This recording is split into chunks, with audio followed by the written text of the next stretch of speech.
నిశ్శబ్దంగా ఉంది ఆ ఇల్లంతా. సమయం రాత్రి 10 గంటలవుతోంది. ఆ గదిలో ఒంటరిగా కూర్చునున్నాడు ధనంజయరావు. ఆ రోజు అతనికి చాలా అసహనంగా ఉంది. ఆ రోజు శరత్ పుట్టినరోజు. ప్రతి ఏడూ శరత్ పుట్టినరోజు ఘనంగా జరిపేవాడు. ఈ సంవత్సరం ఆ అవకాశం లేదు. తనకు నచ్చిన అమ్మాయిని పెళ్లి చేసుకుని తన దారి తను చూసుకున్నాడు. ఆ రోజు తను పెళ్లి చేసుకుని వచ్చానని చెప్పాడు శరత్. అది విని తట్టుకోలేకపోయాడు ధనంజయరావు. ఇద్దరికీ మాట పెరిగింది. శరత్ని దాదాపు కొట్టినంత పనిచేశాడు ధనంజయరావు. అదే ఆఖరు. ఇల్లు విడిచి కట్టు బట్టలతో వెళ్లిపోయాడు శరత్. అప్పట్నుండి ఈ రోజు వరకు మళ్ళీ ఇద్దరూ ఎదురు పడలేదు. గది తలుపు తోసుకుని ఎవరో వచ్చిన అలికిడైతే ఎవరా అని కళ్ళు తెరిచి చూశాడు. ఆ గదిలోని మసక చీకట్లో వచ్చిందెవరో అర్థం కాలేదు. ఎవరది అన్నాడు అసహనంగా. చీకట్లో కూర్చుని ఏం చేస్తున్నావు అన్న మాట విని ఆ వచ్చింది భవానీ శంకర్ అన్న విషయం గ్రహించాడు. లైట్ ఆన్ చేశాడు భవానీ. ఆ వెలుగు వంక చూడలేక కళ్ళు సగం మూసుకున్నాడు ధనంజయరావు. ఏదో ఆలోచనల్లో ఉన్నట్లున్నావు అన్నాడు వచ్చి కూర్చుంటూ. మాట్లాడలేదు ధనంజయరావు. ఇవాళ శరత్ పుట్టినరోజు కదా. చూడు ధనంజయ, ఎన్నాళ్ళని ఇలా బాధపడతావు? శరత్ ఇల్లు విడిచిపెట్టిన దగ్గర నుంచి చూస్తున్నాను నువ్వు మానసికంగా పడుతున్న వ్యధని. నీ కొడుకు మాత్రం సుఖంగా ఉన్నాడనుకుంటున్నావా? ఇల్లు విడిచి వెళ్ళాక చేతిలోనయ్యా పైసా లేక దుర్భర జీవితం అనుభవించాడు. ఓసారి నేను డబ్బు ఇవ్వబోతే తీసుకోలేదు. శరత్ ఆఫీసులోనే పనిచేసే స్టెనోగ్రాఫర్ దగ్గర తీసుకున్నాడు. ఆమె దగ్గర బీచ్లో డబ్బు తీసుకోవడం నా కళ్ళారా నేను చూశాను. చాలని జీతంతో 2 ఇరుకు గదుల్లో ఉంటున్నాడు. వాడు టీనేజ్ కుర్రాడు. ఆవేశంలో ఏదో చేశాడు. నువ్వైనా పెద్ద మనసుతో వాడిని చేరవేయచ్చు కదా. నీకు మాత్రం ఇంకెవరున్నారు? ఈ ఆస్తంతా వాడికి కాకపోతే మరెవరికిస్తావు? మాట్లాడలేదు ధనంజయరావు. మూసుకున్న అతని కళ్ళల్లో నీరు చుక్కలు నిలిచాయి. భారంగా శ్వాస విడిచి కళ్ళు తెరిచి భవానీని చూశాడు. తన కొడుకు డబ్బుకి ఇబ్బంది పడుతున్నాడన్న నిజం అతను జీర్ణించుకోవడం కష్టంగా అనిపించింది. అదే మాట అన్నాడు. వాడికి దుస్థితి పట్టాల్సింది కాదు. కన్న తండ్రిని నేను బ్రతికుండగా, కోట్ల రూపాయల ఆస్తి ఉండగా దిక్కుమాలిన బ్రతుకు బ్రతకాల్సి వచ్చిందంటే అది వాడి కర్మ. నా మనస్తత్వం, ఉద్దేశాలు, అభిప్రాయాలు అన్నీ వాడికి తెలుసు. మధ్యతరగతి మనుషులంటే ఎంత అసహ్యమో తెలుసు. ఇంత తెలిసి వాడామెను చేసుకుంటాడా? పెళ్లి చేసుకునే ముందు నాకు ఒక్క మాటైనా చెప్పాడా? లేదు. వాడి పెళ్లి ఘనంగా చేయాలని ఎన్నో ఆశలు పెట్టుకున్నాను.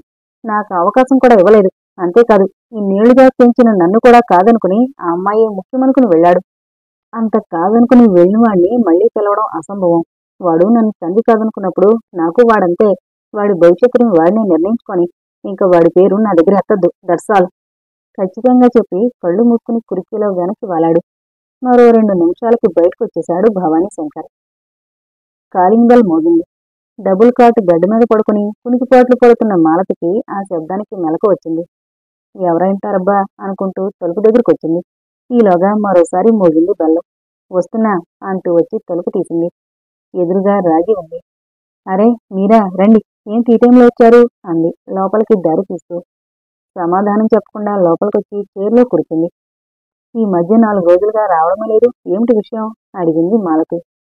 ఇంట్లో కొంచెం పని ఎక్కువగా ఉంటుంది, అందుకే. ఉండండి, కాఫీ తెస్తాను అంటూ లేచింది.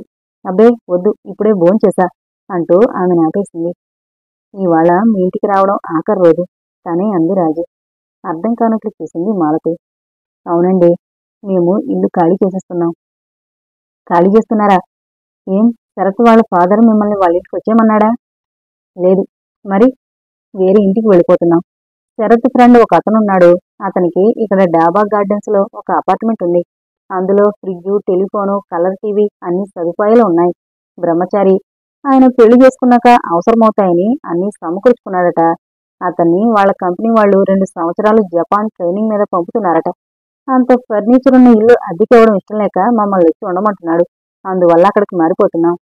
ఆమె ముఖంలో ఒక రకమైన ఆనందం తొణికిసలాడింది ఆ మాటలు చెబుతున్నప్పుడు. Very good. మంచి ఫ్లాట్ విత్ ఫర్నిచర్ ఫ్రీగా దొరకడం మీ అదృష్టం. ఒకంత గర్వంగా ఫీల్ అయింది రాజీ. నీకు మంచి రోజులు మొదలవుతున్నాయి రాజీ. అందుకే మంచి ఫ్లాట్లోకి మారుతున్నావు. అక్కడికి మారిన వేళ విశేషం కలిసొస్తే మీరు పట్టిందల్లా బంగారం అవుతుంది. మాకు కూడా ఫోన్ ఉంటుంది కాబట్టి ఇక మనం ఎంచక్కా రోజు ఫోన్లో మాట్లాడుకోవచ్చు. అవును అంది ఆనందంగా మాలతి.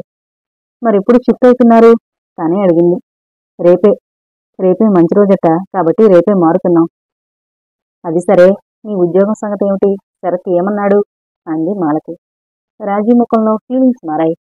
ఏం ఒప్పుకోలేదా? ఆమె ముఖంలో ఫీలింగ్స్ చదివే ప్రయత్నం చేస్తూ అడిగింది. లేదన్నట్లుగా తల ఊపింది. అలాగైతే సినిమా ఇండస్ట్రీ అంటే అసలే వద్దు అని ఉండాలే అంది మాలతి. అవునన్నట్లుగా తల ఊపింది రాజీ. తలదించుకుని కూర్చునున్న ఆమె ముఖంలోని విచారం గమనించింది మాలతి. లేచొచ్చి రాజీ పక్కన కూర్చుని ఆమె తల మీద చేయి వేసింది. చూడు రాజీ, భార్యని ఉద్యోగం చేయమని ఏ భర్త అండు. చేసినా అర్ధాంగీకారంగానే చేస్తాడు. నేను చెప్పాను కదా, నా భర్త కూడా మొదట్లో వద్దన్నాడు. నువ్వే కొంచెం ధైర్యం చెయ్యాలి. మొదట్లో వద్దన్నా తర్వాత అలవాటవుతుంది నీ భర్తకి. ఇంతకీ ఉద్యోగమా సినిమాలా అదైనా నిర్ణయించావా? నేను సినిమా ఫీల్డ్కే వెళ్లాలని నిర్ణయించుకున్నాను. ఎందుకంటే ఉద్యోగంలో వచ్చే 100,000తో నా అవసరాలు తీరవు. అదే సినిమా అయితే ఒక్క ఏడాదిలోనే కావలసినంత డబ్బు నా భర్తని సుఖపెట్టడమే కాదు, నేను సుఖపడతాను. That's a fantastic idea. ధైర్యం చేయి. అయితే ఫిల్మ్ ఇండస్ట్రీలో మోసగాళ్ళు ఉంటారు, జాగ్రత్త. ఎవరి వల్లోనూ పడకు, బీ కేర్ఫుల్. నేను మోసపోనని ధైర్యం నాకుంది.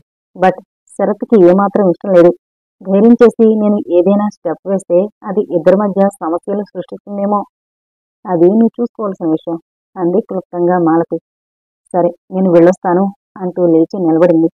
మంచిది, వెళ్ళగానే ఫోన్ చేయి. అప్పుడప్పుడు వస్తుండు.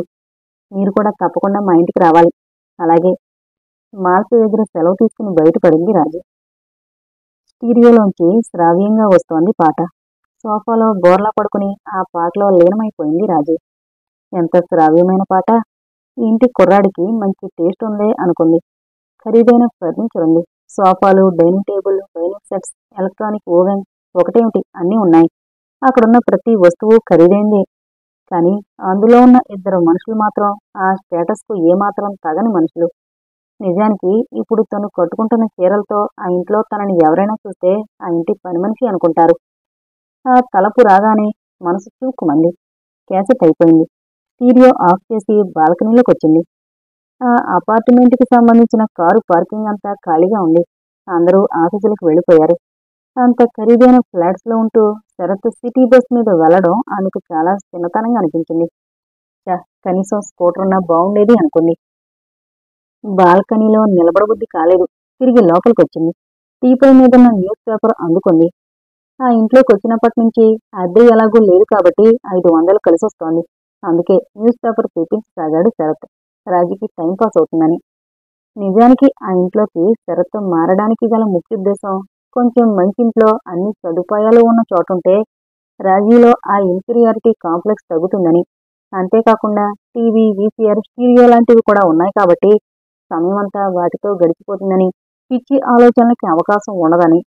కానీ రాజీలో అందుకు భిన్నంగా ఆలోచనలున్నాయి. ఆ ఫ్లాట్లోకి వచ్చాక ఇన్ఫీరియారిటీ కాంప్లెక్స్ మరింత పెరిగిపోయింది. ఆ రోజు న్యూస్ పేపర్ చదువుతున్న రాజీ కళ్ళు ఒక ప్రకటన మీద ఆగిపోయాయి. ఆ అడ్వర్టైజ్మెంట్ ఆమెను అమితంగా ఆకర్షించింది. ప్రముఖ చలనచిత్ర నిర్మాణ సంస్థ తమ నూతన చిత్రానికి హీరో హీరోయిన్లకై అన్వేషిస్తోంది. ఆసక్తి కలవారు తమ కలర్ ఫోటోలను 4 రోజుల్లోపు ఈ కింది అడ్రస్కు పంపించగలరు. అది చూసిన మరుక్షణం వాళ్ళకి తన ఫోటో పంపితే ఎలా ఉంటుంది అనే ఆలోచన ప్రారంభమైంది. సాయంకాలం శరత్ రాగానే అతనితో ఒక మాట చెప్పి సరదాగా అప్లై చేయాలనుకుంది. కానీ శరత్ కాదంటే అసలైనా షరతుతో చెప్పడం ఎందుకు? కామ్గా ముందు ఫోటోలు పంపితే సరి. ఒకవేళ వాళ్ళకి నచ్చి తనకి హీరోయిన్ వేషం ఇచ్చినప్పుడు కదా. అంతగా పరిస్థితి అంతవరకు వస్తే అప్పుడే చెప్పచ్చులే. తనకి నిజంగానే హీరోయిన్ ఛాన్స్ వస్తే శరత్ కాదనకపోవచ్చు. శరత్ది మెతక స్వభావం. చెప్పే విధంగా చెబితే కాదండు. తను కూడా మైనే ప్యార్ కియా సినిమాలో భాగ్యశ్రీలాగానో, పాత సినిమాల్లో జయబాదురిలాగానో పాత్ర నీట్గా ఉంటేనే చేస్తానంటే సరి, లేకపోతే చేయకూడదు. క్యారెక్టర్ నీట్గా ఉన్నప్పుడు శరత్ కూడా కాదండు. ఈ ఆలోచన రాగానే ఒకంత ధైర్యం వచ్చింది. ఏమైనా సరే అప్లై చేయాలన్న ఆలోచన బలపడింది. ఆలోచన వచ్చిందే తడువుగా గబగబా ఆల్బం బయటికి తీసింది. అందులోంచి అందంగా ఉన్నాయి అనుకున్న ఫోటోలు 2 బయటికి తీసింది. వాటితో పాటు వీక్లీ కవర్ పేజీ వచ్చిన పుస్తకంపై అట్టను కూడా పీకి అవన్నీ కలిపి ఒక కవర్లో పెట్టింది. ఒక పేపర్ మీద తనకు సంబంధించిన వివరాలు రాసింది. టెలిఫోన్ నెంబర్ కూడా ఇచ్చింది. కవర్ మీద అడ్రస్ రాసి స్టాంప్ అంటించి పోస్ట్ డబ్బాలో జారవిడిచింది. డబ్బాలో కవర్ వేస్తుండగా ఆమె చెయ్యి సన్నగా కనిపించింది. చీకటి పడుతోంది. వరండాలో లైట్ ఆన్ చేసింది పార్వతమ్మ. పడక కుర్చీలో కూర్చుని రోడ్డు మీద వచ్చేపోయే వాహనాలు చూస్తున్నాడు ప్రకాశరావు. ఏం చేస్తున్నారండి అంటూ వచ్చిందామె. ఇటువైపు తల తిప్పి ఆమె వంక చూశాడు. ఏముంది చేయడానికి, ఇదిగో ఇలా కూర్చుని వచ్చేపోయే జనాల్ని చూడడం తప్ప. వచ్చి అతనికి ఎడంగా కింద కూర్చుంది. ఏమండి పిలిచింది. ఏంటన్నట్లు చూశాడు. రాజీ ఎలా ఉందో సమాధానం చెప్పలేదు ప్రకాశరావు. చాలా కాలం అయిపోయింది దాన్ని చూసి. ఎక్కడుందో ఎలా ఉందో. ఇన్నాళ్ళైనా నీ ధోరణి మార్చుకోలేదు నువ్వు. ఎందుకు ఇంకా దాని గురించి ఆలోచన? వదిలేయి. అదేంటండి, కన్న కూతురు గురించి ఆలోచన వదిలేయమని అంత తేలిగ్గా చెప్పారు? ఆమె కంఠంలో బాధ తొంగి చూసింది. కన్న కూతురు అని నువ్వు అనుకుంటున్నావు, నేననుకుంటున్నాను. దానికి ఏమాత్రమైనా అటువంటి ఆలోచన ఉందా? కులంగాని కులం వాడిని ప్రేమించింది. చెప్పా పెట్టకుండా పెళ్లి కూడా చేసుకుని అతనితో మన ఇంట్లో అడుగు పెట్టింది. ఆ పెళ్లి మనకిష్టం ఉండదు అని దానికి తెలుసు. తెలిసి కూడా ఆ పని చేసింది. అంటే మనం వద్దంటే మనతో తెగదింపులు చేసుకుని అతనితో వెళ్ళడానికి సిద్ధపడి వచ్చింది. ఆ రోజు నిర్ణయం అయిపోయిందే, అది మన దగ్గరకు రాదు అని. చెప్పడం ఆపి కుర్చీలోంచి లేచి చేతులు వెనక్కి పెట్టుకుని ఇటు అటు పచార్లు చేయసాగాడు ప్రకాశరావు. మా ఇంటికి తీసుకువెళ్లి నాన్నగారితో చెప్పి పెళ్లి కొప్పించి అందరి ఎదురుగా ఘనంగా పెళ్లి చేసుకుంటామంటూ కబుర్లు చెప్పి తీసుకువెళ్లాడతను. మళ్లీ ఇంతవరకు ఇద్దరూ తిరిగి రాలేదు. వెళ్లి మాధవ్ నడితే తెలిసింది. ఎక్కడో మురికి వీధిలో ఓ గది తీసుకుని ఉంటున్నారని. ఇన్నాళ్లైనా నువ్వు గాని నేను గాని గుర్తుకొచ్చామా? లేదు. మొదట్లో రోజూ నేను తలుచుకునేవాణ్ణి. ఇప్పుడా ఆలోచనలు తగ్గిపోయాయి. ఇరుగు పొరుగు జనాలు మీ కూతురు ఏది అంటే సమాధానం ఏం చెప్పాలో తెలియక సతమతమయ్యాను. మీ అమ్మాయి ఎవరితోనో లేచిపోయిందట కదా అని పచ్చిగా అనేవాడి మాటలు విని కుమిలిపోయేవాణ్ణి. ఇప్పుడు వాటన్నిటికీ అలవాటు పడిపోయాను. నా మనసు శరీరం కూడా అలాంటి మాటలు విని మొద్దుబారిపోయాయి. మాధవిని అడిగి అదెక్కడుందో తెలుసుకుని ఒకసారి చూసొద్దామా? బెరుకుగా భర్త వంక చూస్తూ అంది. సరే, నీకంత ప్రాణం కొట్టుకుపోతుంటే వెళ్ళు, చూసిరా. నేను దానింటికి రావడం అసంభవం. ఇంక ఈ విషయం మన మధ్య ప్రస్తావన కూడా వద్దు. వెళ్ళు లోపలికి, వెళ్ళి వంటకం చూసుకో. చాలా తీవ్రంగా ఉంది ప్రకాశరావు కంఠం. కళ్లల్లో నీళ్లు గిర్రం తిరుగుతుంటే ఎరకొంగు నోటికి అడ్డు పెట్టుకుని వంటింట్లోకి వెళ్లిపోయింది పార్వతమ్మ. ఒంటరిగా మిగిలాడు ప్రకాశరావు. నిర్విరామంగా మోగుతోంది ఫోను. బాత్రూంలో స్నానం చేస్తున్న రాజీ ఫోన్ ఆకుండా మోగడంతో గబగబా టవల్ చుట్టుకుని బాత్రూంలోంచి బయటకొచ్చింది. ఫోన్ సమీపించి లిఫ్ట్ చేసేంతలో రింగ్ అవడం ఆగిపోయింది. అనవసరంగా పరిగెత్తుకొచ్చాను అనుకుంటూ వెనక్కి తిరిగి బాత్రూం వైపు నడిచింది. మళ్లీ రింగ్ అవసాగింది ఫోను. గిల్కున వెనక్కి తిరిగి వచ్చింది. ఇజిట్ 27551 అట్నుంచి వినిపించింది ఓ మగ కంఠం. Yes, can I speak to Mrs Raji Sharat? మళ్లీ అడిగింది ఆ కంఠం. ఎవరో అర్థం కాలేదు రాజీకి. ఫోన్ రింగ్ అయితే శరత్ కోసం అనుకుంది. కానీ తన గురించి అడుగుతున్నాడు. ఎస్, నేనే రాజీని మాట్లాడుతున్నాను. మీరెవరు? ఒక క్షణం లైన్లో ఉండండి అని వినిపించింది మళ్లీ అవతలి కంఠం. హలో. గంభీరంగా ఉంది ఈ కంఠం. సమాధానంగా హలో అంది రాజీ మళ్లీ. Am I speaking to Mrs Raji? మళ్లీ అడిగాడు ఆ వ్యక్తి. చిరాకొచ్చింది రాజీకి. ఎస్ అంది ఒకంత విసుగ్గా. నా పేరు హనుమంతరావు, రాజా ఫిలింస్ ప్రొడ్యూసర్ని. మీరు మా ప్రకటన చూసి అప్లికేషన్ పెట్టారు కదా, అదే హీరోయిన్ కావాలని. ఆగాడు. ఒక్కసారిగా హృదయస్పందన పెరిగింది రాజీకి. అవును అంది తడబాటుగా. ఫోటోలు చూశాను, దే ఆర్ ఫ్యాంటాస్టిక్. గుండె ఆగినట్లయింది అతని మాటలకి రాజీకి. హలో, వింటున్నారా అడిగాడతను. రాజీ నుంచి ఏ సమాధానం రాకపోవడంతో. వింటున్నాను, చెప్పండి అంది కంగారు కప్పిపుచ్చుకుంటూ. మీ ఫోటోలు బాగున్నాయి. మిమ్మల్ని మా సినిమాలో హీరోయిన్గా బుక్ చేద్దాం అనుకుంటున్నాను. మీరు మా ఆఫీస్కి ఒకసారి రావాలి. మీకు స్క్రీన్ టెస్ట్ అవి చేసి రిజల్ట్ బాగుంటే హీరోయిన్గా తీసుకుంటాం. నోట మాట రావడం లేదు రాజీకి. అది కళా నిజమా? తను ఏదో క్యాజువల్గా అప్లికేషన్ పెట్టింది, అది నిజమవుతుందనుకోలేదు. ఆనందం పట్టలేక థ్యాంక్ యూ అంది. మీరింతకీ ఎప్పుడొస్తారో చెప్పలేదు అడిగాడు హనుమంతరావు. నేను మాట పెగలేదు. తను ఓ ప్రొడక్షన్ ఆఫీస్కి వెళితే శరత్కి తెలిస్తే మై గాడ్ చంపేస్తాడు.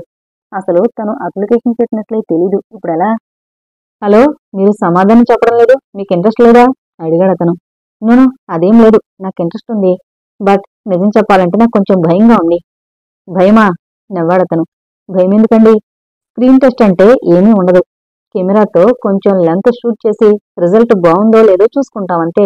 ఓ గంటలో మీరు వెళ్ళిపోవచ్చు. ధైర్యం చేసి అతనికి చెప్పేసింది అసలు విషయం. సార్, ఏమీ అనుకోకండి. నేను అప్లికేషన్ నా హస్బెండ్తో చెప్పకుండా పెట్టాను. ఇప్పుడు ఆయన ఇంట్లో లేరు. ఆయనకి తెలియకుండా రావాలంటే తప్పు చేసినట్లు ఉంటుంది. అందుకే మీరు ఏమీ అనుకోకపోతే మీరే మా ఇంటికి వస్తారా? నా భర్తకి లోపు విషయం చెబుతాను. మీరొచ్చి ఆయనతో విషయం చెబితే ఆయన తప్పక ఒప్పుకుంటారు. అతని కంఠంలో అసహనం తొంగి చూసింది. What is this madam? మీ భర్త పర్మిషన్ లేకుండా అప్లికేషన్ ఎందుకు పెట్టారు? మీ భర్తను ఒప్పించాలన్నది మీ పర్సనల్ ప్రాబ్లం. కానీ దానికోసం మమ్మల్ని రమ్మని మీ భర్తతో మాట్లాడమనడం ఎంతవరకు బాగుంటుంది? ఐఎమ్ సారీ, నేను రాలేను. If you are interested you come, నిర్మోహమాటంగా అన్నాడతను. అతని సమాధానానికి కంగారు పడింది రాజీ. నోనో, మీరు కోపం తెచ్చుకోకండి. మిమ్మల్ని ఇక్కడికి రమ్మని చెప్పడం తప్పే, కానీ తప్పనిసరి అలా అడుగుతున్నాను. ప్లీజ్ అంది బ్రతిమలాడుతున్నట్టుగా. హనుమంతరావు పక్కన ఎవరితోనో మాట్లాడుతున్నాడు. ఆ మాటలు రాజీకి ఫోన్లో వినిపిస్తున్నాయి. ఇదేంటండి, మనం రమ్మంటే ఎలా కుదురుతుంది? ప్రొడ్యూసర్ని నేను. ఆర్టిస్టులో ఇంటి చుట్టూ తిరగడం ఏమిటి? మొన్నటిదాకా హీరో కాల్షీట్లో అంటూ తిరిగాను. ఇప్పుడు చివరికి హీరోయిన్ ఇంటి చుట్టూ తిరగాలా? అయినా సినిమాలో సెలక్షన్ కూడా పూర్తి కాలేదు. అప్పుడే ఈ లెవెల్ ఏంటండి? చాలా చిరాగ్గా అంటున్నాడు. కానివయ్యా, ఆ అమ్మాయిని చూస్తే ఈ ఫీల్డ్కి అలవాట్లేని మనిషిలా ఉంది. ఆమె అన్న మాటలోనూ నిజం ఉంది కదా. పెళ్ళైన అమ్మాయట. వెళ్ళి ఆమె భర్తతో మాట్లాడరా, ఏ ప్రాబ్లం ఉండదు. ఇంతవరకు మనకొచ్చిన ఫోటోలన్నింట్లో ఈ అమ్మాయి అందంగా ఉంది. ఐ మీన్ ఫోటోల్లో. మరి బయట ఎలా ఉందో కూడా చూడాలిగా. ₹1,00,000 దాకా హీరోయిన్కి ఇద్దామనుకుంటున్నప్పుడు ఆ అమ్మాయిని చూడకుండా ఎలా సెలెక్ట్ చేస్తాం? తప్పేముంది, వెళ్ళిరా చెబుతున్నాడు మరో వ్యక్తి. సరే మరి వెళతా అన్నాడు అయిష్టంగానే. వెంటనే ఫోన్లో చెప్పాడు. ఆల్ రైట్, నేనే మీ ఇంటికొస్తాను. ఎన్ని గంటలకు రమ్మంటారు? అడిగాడు హనుమంతరావు. ఇవాళే వస్తారా? నా భర్తకి ఇవాళ నేను విషయం చెబుతాను. మీరు రేపు రండి. What is this? మీకు అసలు ఇంట్రెస్ట్ ఉందా లేదో చెప్పండి. మేము ఈ నెల 14 నుంచి షూటింగ్ షెడ్యూల్ ప్లాన్ చేసుకుంటున్నాం. ఇంకా మాకు 11 రోజులు మాత్రమే ఉంటుంది. మీ వీలుని బట్టి పనులు చేస్తే మా సినిమా షూటింగ్ వచ్చే సంవత్సరం మొదలవుతుంది. అతని కంఠంలో అసహనం అంతకంతకు పెరుగుతోంది. అది గమనించిన రాజీ ఓ నిర్ణయానికొచ్చింది. ఇప్పుడే శరత్కి ఫోన్ చేసి ఒకసారి ఇంటికి రమ్మంటే సరి అనుకుని, ఓకే మీరు రండి. ఈలోపు మా హస్బెండ్ ఆఫీసుకి ఫోన్ చేసి రమ్మని చెబుతాను అంది. ఆల్ రైట్, ఇప్పుడు టైం 11 అయింది. మరో గంటలో అంటే 12 గంటల ప్రాంతంలో మీ ఇంటికి వస్తాను. ఆ టైంకి మీ హస్బెండ్ కూడా పిలవండి. విషయాలన్నీ అక్కడే మాట్లాడుకోవచ్చు చెప్పి లైన్ డిస్కనెక్ట్ చేశాడతను. ఫోన్ క్రెడిల్ మీద జారవిడిచి సోఫాలోకి జారిపోయింది రాజీ. ఏమిటి పరిణామం? తనేదో మామూలుగా ఫోటో పంపింది. దానిని వాళ్ళు సెలెక్ట్ చేసేశారు కూడా. వాళ్ళు చెప్పిన హీరో అంటే మంచి పేరున్న యంగ్ హీరో. తను సెలెక్ట్ అయితే ₹1,00,000 రెమ్యూనరేషన్. మై గాడ్, జీవితంలో ఎన్ని ఉద్యోగాలు ఎన్ని సంవత్సరాల పాటు చేస్తే సంపాదించగలనంత డబ్బు? ఈ విషయం శరత్కి చెబితే తప్పకుండా ఒప్పుకోవచ్చు. ఒప్పించి తీరాలి. ముందుగా శరత్ని అర్జెంటుగా ఇంటికి రమ్మని పిలవాలి. అది గుర్తుకు రాగానే వెంటనే ఫోన్ అందుకుని నెంబర్ డైల్ చేసింది. మరో నిమిషానికి అవతల ఫోన్ లిఫ్ట్ చేశారు. Hello, I'm Mrs Sharath speaking. Sharath గారిని పిలుస్తారా? శరత్ గారా? ఆయన లేరండి. ఆఫీస్ పని మీద బయటకు వెళ్లారు. చచ్చాందా భగవంతుడా అనుకుని ఎంతసేపట్లో వస్తారు? మళ్ళీ అడిగింది. ఇప్పుడే వెళ్లారు. 5 నిమిషాలైంది. 1:02 లోపు వస్తారు. రాగానే చెబుతానులేండి సమాధానం చెప్పాడతను. ఫోన్ జారు విడిచింది రాజీ. మై గాడ్, ఎలా? ఈ హనుమంతరావు ఓ గంటలో వచ్చేస్తాడే. అప్పటికి శరత్ రాకపోతే మళ్ళీ చిరాకు పడతాడు. ఇప్పుడేం చెయ్యాలి? చేయగలిగిందేముంది? శరత్ రాకపోతే తనే అన్ని విషయాలు మాట్లాడేసి ఎస్ అనేయాలి. ఆ తర్వాత శరత్ వచ్చాక పరిస్థితిని బట్టి అతను ఒప్పుకుంటే అగ్రిమెంట్ మీద సంతకం చేయాలి. లేకుంటే వదిలేయాలి అనుకుంది. అనుకోకుండా తన శరీరం వంక తీసుకున్న ఆమె ఉలికి పడింది. మై గాడ్, ఇందాకటి నుంచి తను అలా టవల్ చుట్టుకునే ఉంది. ఇంకా ఈ అర్ధనగ్న రూపాన్ని వదిలి అర్జెంటుగా డ్రెస్ చేసుకుని కొంచెం నీటుగా తయారవ్వాలి అనుకుని లేచి అద్దం ముందు నిలబడింది. తన అందం ఓసారి పరిశీలనగా చూసుకుంది. సినిమాల్లో నటించాలన్న కొత్త నిర్ణయం ఎటువంటి పరిణామాలకి దారితీస్తుందో. కొంపదీసి సినిమాలో ఇలాంటి డ్రెస్సులు వేసుకోమన్నారు కదా. ఈ ఆలోచన రాగానే ఆమెకు గుండె గుబేలు మంది. అటువంటి ఉంటే 1,00,000 కాదు 10 లక్షలు ఇచ్చినా తను వేషం వేయదు. గబగబా డ్రెస్ చేంజ్ చేసుకుంది. హీరోయిన్ గా సెలెక్ట్ అవుతున్నాను అన్న సంతోషంతో పాటు ఆమెకు తెలియని భయం కూడా ఆవహించింది. బొట్టు కాటుక అన్నీ సరిగ్గా ఉన్నాయో లేదో చూసుకుంది. సోఫాలు కుర్చీలు అన్నీ ఒకసారి సర్దింది. అంతలో సడన్ గా గుర్తొచ్చింది. ఈ విషయం మాలతికి ఫోన్ చేసి ఆమెను రమ్మంటే. ఆలోచన వచ్చింది తడువు గబగబా మాలతి ఇంటికి డైల్ చేసింది. నిమిషం పైగా రింగ్ అయింది. ఎవరూ లిఫ్ట్ వేయలేదు. అప్పుడు గుర్తొచ్చింది ఆమెకు ఆ రోజు ఆఫీస్ ఉంటుందని.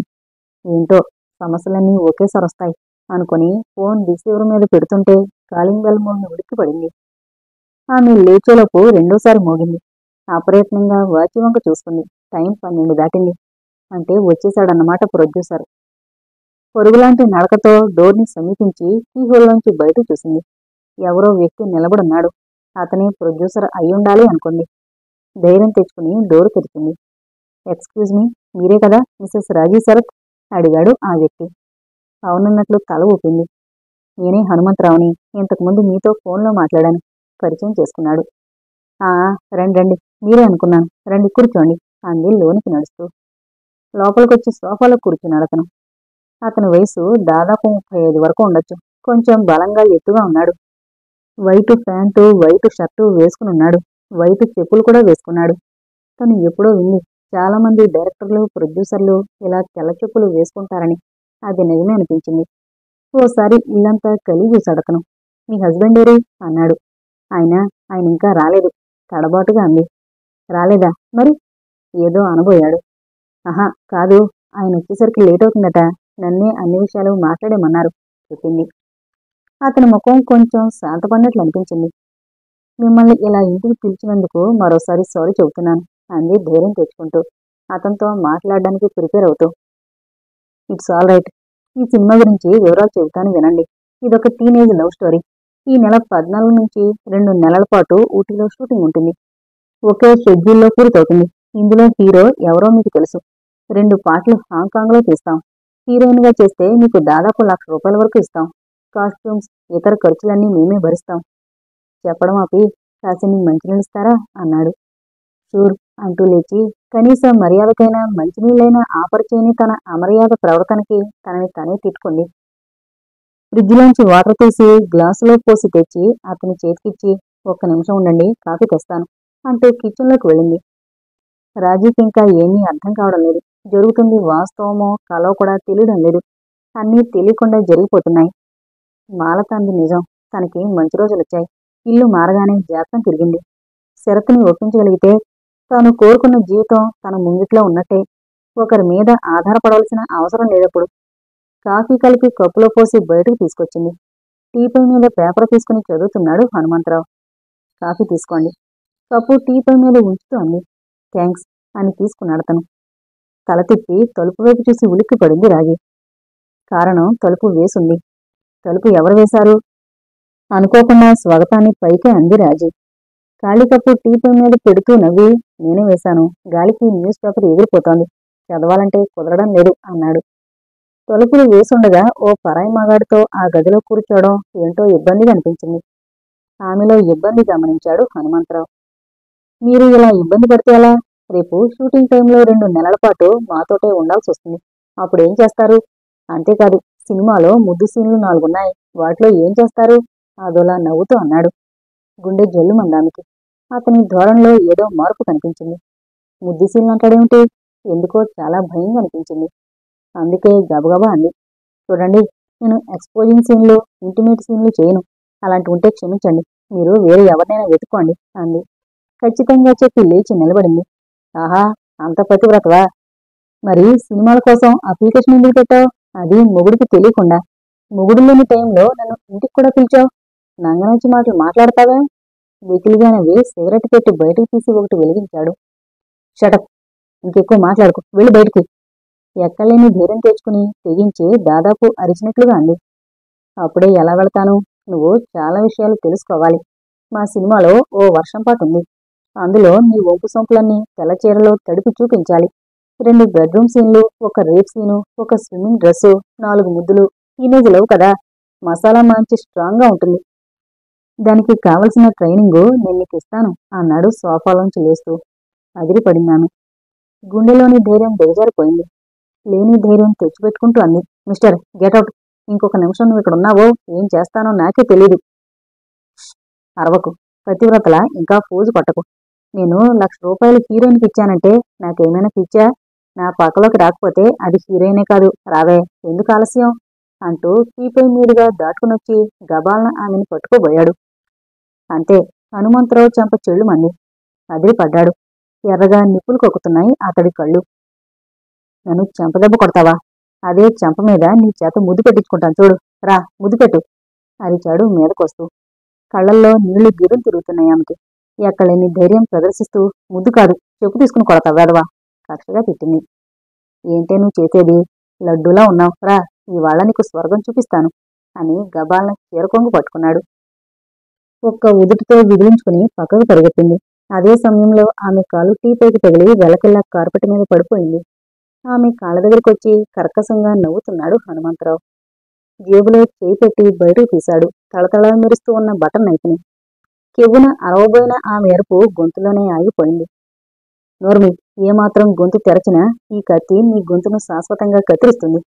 ముందు కొంగాడు. ఆపాదమస్తకం గజగజ వణికిపోతోంది. కళ్లల్లో నీరు ధారాపాతంగా వస్తున్నాయి. రెండు చేతులు జోడించి నీకు దండం పెడతా, నన్ను వదిలే ప్లీజ్. భయంతో మాట కూడా రావడం లేదు. అతను నవ్వాడు. ఆమె పక్కనే మోకాళ్ళ మీద కూర్చున్నాడు. బటన్ నైఫ్ పక్కన పెట్టి ఆమెను తల నుంచి కాళ్ళదాకా పరీక్షగా చూసి నాలిక తడి చేసుకున్నాడు. అల్లరి చేయకు, హ్యాపీగా నాతో ఎంజాయ్ చేయి. నీకు 1,50,000 ఇస్తాను. హాంకాంగ్లో షూటింగ్ కూడా నీకోసమే పెట్టించా. అక్కడున్న 10 రోజులు కూడా నువ్వు నా బెడ్రూమ్లోనే. నేను అందంగానే ఉంటాను. ఏదేదో వాగుతున్నాడు. నిస్సహాయంగా అలాగే ఉండిపోయిందామె. అయిపోయింది. ఈ వాటితో తన జీవితం సర్వనాశనం కాబోతోంది. మెల్లగా ఆమె ముఖం మీద కొంగాడతను. అదే క్షణంలో ఎక్కలేని తెగింపు వచ్చింది ఆమెలో. మెరుపులాంటి ఆలోచన వచ్చి తన చేతి పక్కగా నేల మీదున్న బటన్ నైఫ్ అందుకుని శక్తి కొద్దీ వాటి డొక్కలో కూర్చుంది. అంతే, కెవ్వుమని అరచి వెల్లకిల్లా పడిపోయాడతను. ఆలస్యం చేయలేదామె. మరోసారి బలంగా అతడి కడుపులో కత్తి దించింది. రక్తం ఆమె చేతుల నిండా చీర మీద. మైగాడు, తను హత్య చేసింది. భయంతో ఆపాదమస్తకం కంపించిపోతున్నాను. జరిగిందేమిటో కూడా సరిగ్గా అర్థం కావడం లేదు. భగవాన్, ఏమిటి పరీక్ష? ఏం చెయ్యాలి ఇప్పుడు? అతని వంక చూడాలంటే ధైర్యం చాలడం లేదు. రక్తం అంటే ఆమెకు చెప్పలేనంత భయం. సినిమాలో మర్డర్ సీన్లు చూస్తేనే తట్టుకోలేక కెవ్వుమని అరిచే తను హత్య చేసిందా? ధైర్యం చేసి తల తిప్పి అతని వంక చూసింది. కార్పెట్ మీద నిశ్చలంగా పడిపోయి ఉన్నాడతను. చుట్టూ కార్పెట్ అంతా రక్తం మడుగు. ధైర్యం తెచ్చుకుని దగ్గరకు వెళ్లి ముక్కు దగ్గర వేలు పెట్టి చూసింది. శ్వాస ఆడడం లేదు. అతను చనిపోయాడు. గుండెలు అదిరిపోతున్నాయి ఆమెకి. ఇప్పుడెలా? ఏం చెయ్యాలి? అర్జెంటుగా ఈ విషయం శరత్కి చెబితే? ఆ ఆలోచన వచ్చిందే తడువు టెలిఫోన్ దగ్గరికి పరిగెత్తింది. రిసీవర్ లిఫ్ట్ చేసి నెంబర్ డైల్ చేసింది. దాని నిండా అంటుకుంది రక్తం. అవతల ఫోన్ ఎత్తారు. హలో హలో, శరత్ గారున్నారా? మాటలు తడబడిపోతున్నాయి. లేరు, బయటకు వెళ్లారు, ఇంకా రాలేదు. మీరెవరు? భగవాన్, ఏం చెయ్యాలి? సమాధానం చెప్పకుండా ఫోన్ కట్ చేసేసింది. నిస్త్రాణగా సోఫాలోకి జారిపోయింది. అరచేతుల్లో ముఖం దాచుకుని బోరుమని ఏడ్చింది. చేతులింకా రక్తం వాసన వస్తున్నాయి. ఆ వాసనకి కడుపులో తిప్పినట్లయింది. వెంటనే లేచి వాష్ బేసిన్ దగ్గరికి వెళ్లి చేతులు మొహం కడుక్కుంది. చీరవంక చూసుకుంది ఓసారి. దాని నిండా రక్తపు మరకలున్నాయి. బీరువా తెరిచి అందులోంచి మరో చీర తీసుకుని బాత్రూంలోకి వెళ్లి త్వరగా చీర మార్చుకోసాగింది. ఎక్కడో కాలింగ్ బెల్ మోగిన శబ్దం. ఉలిక్కి పడింది. ఎక్కడ్నుంచి ఆ శబ్దం? ఆలోచించేటంతలో మరోసారి మోగింది బెల్లం. అదిరిపడింది రాజీ. అది తన ఇంటి కాలింగ్ బెల్లే. అంటే ఎవరో వచ్చారు. మై గాడ్, ఇప్పుడెలా? బయట గదిలోనే శవం. ఏం చెయ్యాలి? శరీరంలోని రక్తమంతా మొహంలోకి పంపైనట్లు అనిపించింది. మళ్లీ బెల్ మోగింది. క్షణంలో చీర మార్చుకోవడం పూర్తి చేసి బాత్రూం తలుపు క్లోజ్ చేసి పరుగులాంటి నడకతో డోర్ని సమీపించి కీహోల్లోంచి బయటకు చూసింది. ఎవరో స్త్రీ. ఓ 25 ఏళ్లు ఉండొచ్చు. ఆమె ఎవరో తెలియలేదు. ఆ సమయంలో ఎందుకొచ్చిందో అర్థం కాలేదు. మళ్లీ బెల్ నొక్కిందామె. గుండె గుబేలు మంది. ఇప్పుడెలా? ఆమెలో ఓ రకమైన తెగింపు వచ్చింది. గబగబా శవం దగ్గరకు పరిగెత్తి ఆ కార్పెట్లోనే శవాన్ని దొర్లించినట్టుగా చుట్టింది. శవం శరీరాన్ని తాకినప్పుడు ఒళ్ళు గగుర్పు చెందుతోంది. శవాన్ని సోఫా వెనక భాగంలోకి లాగేయగలిగితే కొంతసేపు పర్వాలేదు. బలంగా శవాన్ని లాగసాగింది. 70 కిలోల బరువుంది. ఆమె బలానికి కదలడం లేదు. శక్తి కొద్దీ లాగుతోంది. కాలింగ్ బెల్ మోగుతూనే ఉంది. అతి కష్టం మీద దాన్ని సోఫా వెనక్కి చేర్చింది. కొంచెం ధైర్యంగా ఊపిరి తీసుకున్నాను. సోఫా మీద క్లాత్ను బాగా కిందకు లాగి శవం కనబడకుండా జాగ్రత్త పడింది. కాలింగ్ బెల్ మోగుతూనే ఉంది. ఓసారి జుట్టు సరిచేసుకుని చీరకొంగుతో చెమట తుడుచుకుని తలుపు బోల్డ్ తీసింది. ఎదురుగా నిలబడిన వ్యక్తి ఓసారి రాజీ వంక యాగాదిగా చూసింది. ఎవరు కావాలి? శరత్ ఇదేనా? అవును, మీరెవరు? గంభీరత ప్రదర్శించే ప్రయత్నం చేస్తూ అంది. మీరు శరత్ భార్య రాజీ కదా? ఆమె అంది. అవును అన్నట్లు తలూపి మీకెలా తెలుసు? అంది ఆశ్చర్యంగా.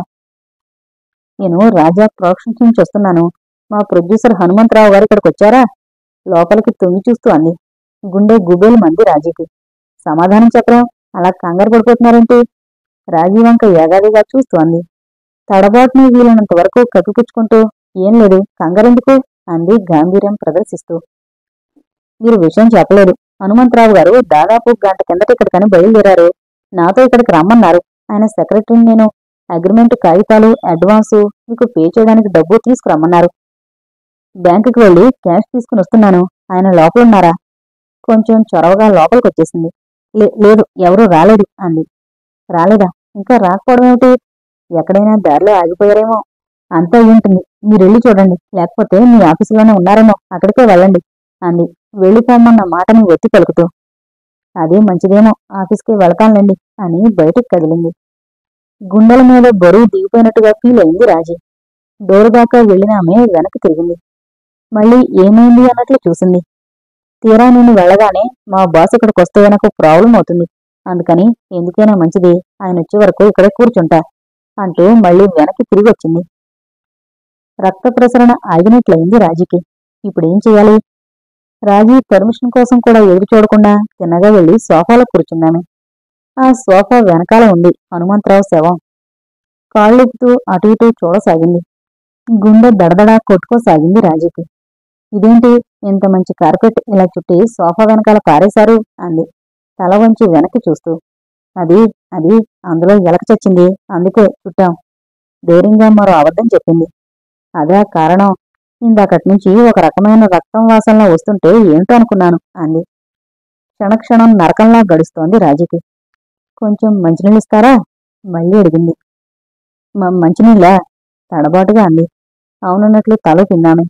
అమ్మో, నీళ్ల కోసం నన్ను పంపించి కార్పెట్లో ఏముందో చూస్తుందేమో, ఎలా? ఏం మేడం, మంచినీళ్ళని ఇస్తారా మరోసారి అడిగింది. అక్కడి నుంచి తను కదలకపోతే పొట్టుబడిపోయేది ఖాయం అనుకుంది. తినగా కిచెన్లోకి వెళ్లి గ్లాస్తో నీళ్లు తీసుకొచ్చి రెప్పపాటు కాలంలో బయటకొచ్చేసింది. అక్కడే కూర్చునుంది ఆ అమ్మాయి. అక్కడి నుంచి కదిలినట్లుగా లేదు. నీళ్ల గ్లాస్ అందుకొని గడగడా తాగిందామె. థ్యాంక్స్. ఆమె పరిస్థితి చూస్తే కదిలేలా లేదు. అంతలో ఓ ఆలోచన వచ్చింది రాజీకి. ఎక్స్క్యూజ్ మీ, నాకు బయటకెళ్లే పనుంది. ఇఫ్ యూ డోంట్ మైండ్, మీరు వెళితే నేను డోర్ లాక్ చేసుకుని వెళతాను నిర్మోహమాటంగా అంది.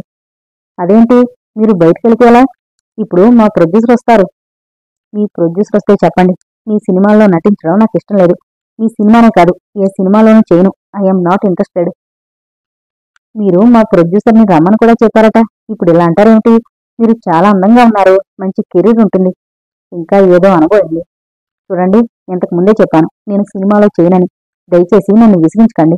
మీరు వెళితే నేను బయటికి వెళతాను. చిరాగ్గా ఉన్న రాజీ ముఖం చూసి ఏమనుకుందో ఏమో, సోఫాలోంచి లేచి మరో మాట కూడా మాట్లాడకుండా బయటికి వెళ్ళిపోయింది. ఆమె వెళ్ళగానే దడాలను తలుపేసుకుంది రాజీ. ఫ్రిడ్జ్ ఓపెన్ చేసి బాటిల్తో నీళ్లు గడగడా తాగేసింది. గబగబా ఫోన్ని సమీపించి షరతు నెంబర్ ట్రై చేసింది. అది ఎంగేజ్ వస్తుంది. ఫోన్ పెట్టేసి అగరబత్తీలు 2 తీసుకుని వెలిగించి గదిలో సీలింగ్ ఫ్యాన్ ఆన్ చేసింది. ఆ బ్లడ్ వాసన తగ్గినట్లు అనిపించింది. కార్పెట్లోంచి చిన్న దారగా బ్లడ్ బయటకొచ్చి గడ్డగట్టుంది. అదిరిపోయింది అది చూసి. ఇంకా నయమే, ఆ అమ్మాయి బ్లడ్ చూసుంటే. వెంటనే బాత్రూంలోంచి ఓ గుడ్డ తెచ్చి దాన్ని శుభ్రంగా తుడిచి ఆ గుడ్డని టాయిలెట్లోని సింకులో వేసి ఫ్లష్ అవుట్ చేసింది. చేతులు శుభ్రం చేసుకుంటూ ఉండగా మళ్లీ మోగింది కాలింగ్ బెల్. మై గాడ్, మళ్ళీ ఎవరు? మళ్ళీ ఆ అమ్మాయి వచ్చిందా? గబగబా వచ్చి కీహోల్లోంచి చూసి అదిరిపడిందామె. కారణం, వచ్చింది ఆ అమ్మాయి కాదు, పోలీసులు. ముచ్చెమటి పోసాయి. అయిపోయింది. ఈ అమ్మాయి వెళ్లి పోలీసులకు రిపోర్ట్ ఇచ్చినట్లుంది. బెల్ మోగుతూనే ఉంది. ఇప్పుడెలా? ఏం చెయ్యాలి? ఏడుపు పొంగుకొస్తోంది. ఏమండి, ఎవరు లోపల? గట్టిగా అరిచాడు ఓ పోలీసు. జరిగేది జరక్క మాందు. తలుపు తీయకపోతే మరీ అనుమానం వస్తుంది. తెగించి డోరు తెరిచింది. ఎదురుగా నిలబడున్నారు ఓ ఎస్ఐ, 2 కానిస్టేబుల్స్. రెప్పవాల్చకుండా వాళ్ల వంక చూసింది రాజీ. ఆమె వంక తీక్షణంగా చూశాడు ఎస్ఐ. అదురుతున్న గుండెల్లో అదుపు చేసుకుంటూ, ఎవరు కావాలి? ఈ ఇంట్లో హత్య జరిగిందని మాకు ఇన్ఫర్మేషన్ వచ్చింది. మేము లోపలికొచ్చి చెక్ చేయాలి. లోపలికి తొంగి చూస్తూ అన్నాడు. ఇక్కడ హత్య ఎవరు చేశారు? ఎవరు ఇన్ఫర్మేషన్ ఇచ్చారు? ఎవరా? ఓ అమ్మాయి ఇచ్చింది. తప్పుకోండి, లోపలికొచ్చి చూడాలి. నేను చెబుతున్నాను కదా, ఇక్కడేం జరగలేదని. మీకెవరో తప్పుడు సమాచారం ఇచ్చారు.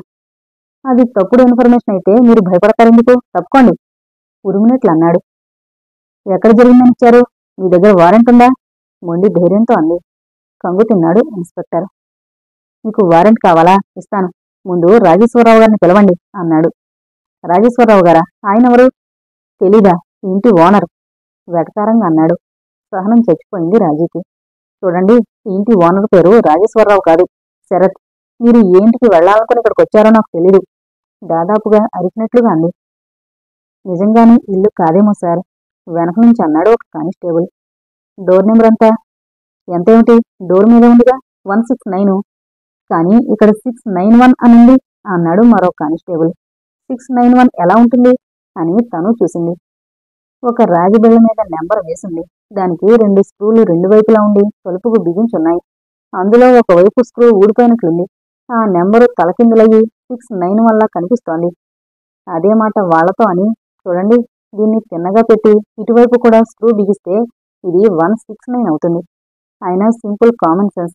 మేముంది ఫస్ట్ ఫ్లోర్. ఫస్ట్ ఫ్లోర్లో ఎక్కడైనా 600 మీద నెంబర్ ఉంటుందా? అసహనంతో ప్రశ్నించింది. తెల్లముఖాలు వేశారు వాళ్ళు. సారీ అని అక్కడి నుంచి వెళ్ళిపోయారు. వెంటనే తలుపు వేసొచ్చి సోఫాలో వాలిపోయి ఒక్కసారిగా బోరుని వేసింది. ఏమిటి పరీక్ష? ఇప్పటికి తను హత్య చేసి దాదాపు 3 గంటలైంది. శరత్ ఏమయ్యాడు? గబగబా లేచి సోఫాని సమీపించింది. శవాన్ని గదిలో పెట్టుకుని అలా గడపడం ఒళ్ళు జలదరించింది. ఫోన్ లిఫ్ట్ చేసి నెంబరు డైల్ చేసింది. వాల్ క్లాక్ చేసే శబ్దం తప్ప మరే శబ్దం లేదు. అవతల నెంబర్ రింగ్ అవుతోంది. రాజీ శరీరం స్వేదంతో తడిసిపోతోంది. అవతల ఫోన్ ఎత్తారు ఎవరో. హలో వినిపించింది అవతలి కంఠం. శరత్ గారు వచ్చారా అని అడగబోయిన ఆమె మాట గొంతులోనే ఆగిపోయింది. ఆమె ఒళ్ళు ఒక్కసారిగా జలదరించింది. కారణం, వెచ్చని బలమైన హస్తం ఆమె భుజం మీద పడింది. అంతే, కెవ్వుమని అరిచింది రాజీ. ఆమెకు స్పృహ తప్పింది.